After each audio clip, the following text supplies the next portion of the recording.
All right, let's see if I can catch the braking action here. I'm going to give it a spin, and I'm going to run over and hit the brake pedal. Okay, we'll check out this new master cylinder.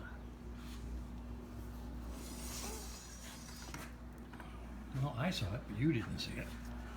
Okay, one more time. There we go, hitting the brake pedal. Stops it really. There we go. Now, that's on the bench. I will test ride the bike once I fix up the front brakes. That'll bounce out the final little microscopic bubbles, and I'll rebleed the rear brakes, put the chain on it. Of course, I'll put the chain on it before I test ride it. But so far, the rear brake system with the new master cylinder, which I made work.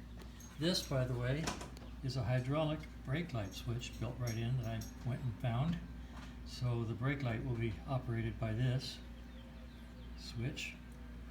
Nice little master cylinder. And over here,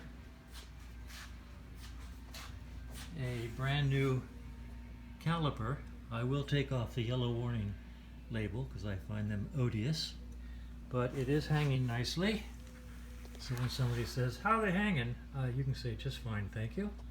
And the anti-torque bar goes up here, the hydraulic line comes down, and the rear brake is back on with all new components and working reasonably well here on the bench.